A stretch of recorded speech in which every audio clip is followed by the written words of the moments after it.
ఈ వీడియోలో మీకు చూపించబోయే రెసిపీ కలకాన్. స్వీట్ హౌస్లో కలకాన్ ఎలా ఉంటుందో అలాగే మనం ఇంట్లో ఈజీగా చేసుకోవచ్చు. నేను చెప్పే విధానంగా మీరు చేసుకుంటే సేమ్ స్వీట్ హౌస్లో స్వీట్ ఎలా ఉంటుందో అలాగే వస్తుంది. రేపు మనకి రాఖీ పండగ కదండి. మనం ఇప్పుడున్న సిచ్యువేషన్లో బయట నుంచి తెచ్చుకోవాలంటే చాలా భయంగా ఉంది కదా. సో అందుకనే మనం ఇంట్లో చేసుకొని ఈ స్వీట్ని రేపు మన అన్నయ్యలకు తమ్ముళ్లకు పెడదాం. ఇప్పుడు ఈ కలకాన్ ఎలా తయారు చేయాలో మీకు చూపిస్తాను. ఈ వీడియోని మీరు స్కిప్ చేయకుండా చూడండి, అప్పుడే మీకు ఈ స్వీట్ ఎలా చేయాలో అర్థమవుతుంది. ముందుగా ఇలా లోతున్న కడాయి తీసుకొని ఆ కడాయిలో 1 లీటర్ పాలు పోసుకోండి. స్టవ్ వెలిగించి పెద్దగా పెట్టి పాలను కాగించాలి. ఇలా పాలు వేడైతున్నప్పుడు మనం కంటిన్యూగా ఇలా పాలను కలుపుతూ ఉండాలి. సైడ్స్కి ఏమన్నా మీగడ వచ్చినా ఇలా తీస్తూ మళ్ళీ పాలల్లోనే వేసుకోవాలి. స్టవ్ హైలో పెట్టుకొనే చేసుకోవాలి. ఇలా సరాతం అయితేనే మంచిగా కలపడానికి వస్తుంది. మీరు కూడా ఇదే సరాతం లాంటిది తీసుకొని కలపండి.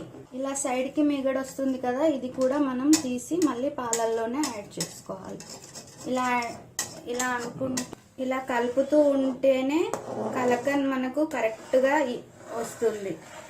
పాలు ఇలా సగం అయినాక ఒక చిన్న కప్పు షుగర్ వేసుకొని కలుపుకోవాలి. చిన్న కప్పు షుగర్ అయితే మీకు సరిపోతుంది. ఇంత చిన్న కప్పు షుగర్ వేసుకొని కలుపుకోవాలి.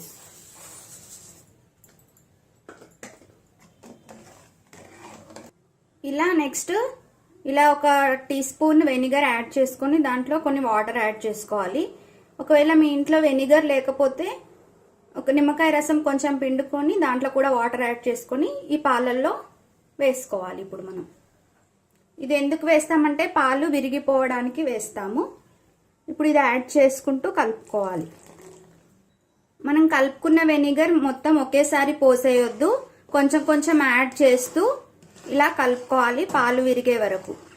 పాలు ఇలా అది వేసుకున్నాక పాలు ఇలా విరగడం స్టార్ట్ అవుతుంది. దీన్ని మనం కంటిన్యూస్గా కలుపుతూనే ఉండాలి.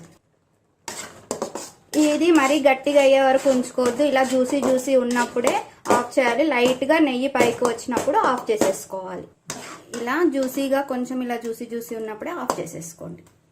ఇప్పుడు ఇది ఒక ప్లేట్లోకి సర్వ్ చేసుకుందాము. ఇలా ఒక ప్లేట్ తీసుకొని ప్లేట్కి ఇలా నెయ్యి రాసుకోండి. ఇలా అంతా ప్లేట్లోకి వేసుకున్నాక ఇలా సమానంగా అనుకోండి.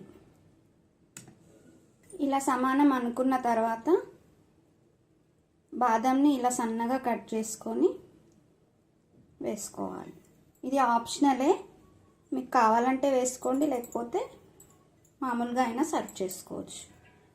ఇలా పెట్టుకున్న దాన్ని ఒక 3 అవర్స్ కానీ 4 అవర్స్ కానీ పక్కన ఉంచుకోవాలి. పక్కన ఉంచుకున్న తర్వాత అప్పుడు మనం కట్ చేసుకోవాలి.